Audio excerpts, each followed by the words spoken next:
2025年1月10日，五旬節聖業會永江小學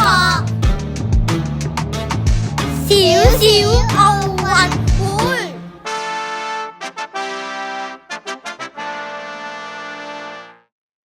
第一回合，同心協力接豆袋，全班分成4組，每組5至7人，2位同學負責控制呼拉圈，其餘同學有5個豆袋，同呼拉圈距離6米，輪流拋入呼拉圈，拋入一球有1分。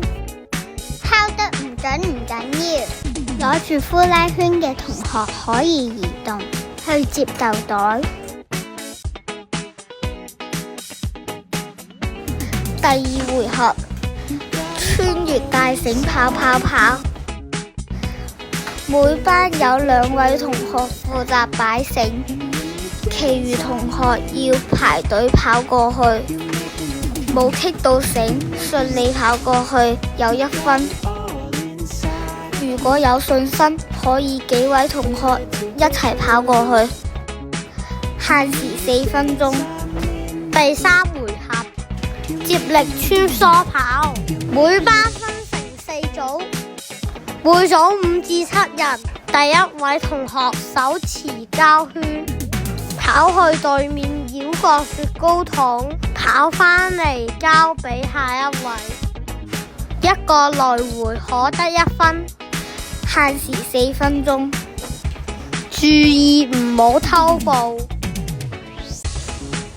第4回合，速穿越呼拉圈，班主任和全部同學圍成一圈，手拖手，呼拉圈會放在其中一個同學的手上，喺手拖手唔放開嘅情況下，將呼拉圈傳送一圈，返回起點。家長義工會幫手計時，記錄每班的最佳成績。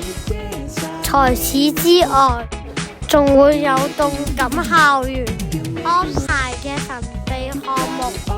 獎項方面，每一級會設有冠亞季殿軍，最高分嘅班別會攞冠軍，第2名係亞軍，如此類推。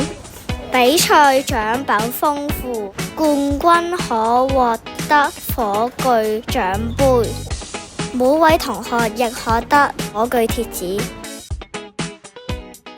各位同學可以喺大式嗰度約其他同學一齊練習㗎喎，加油啊！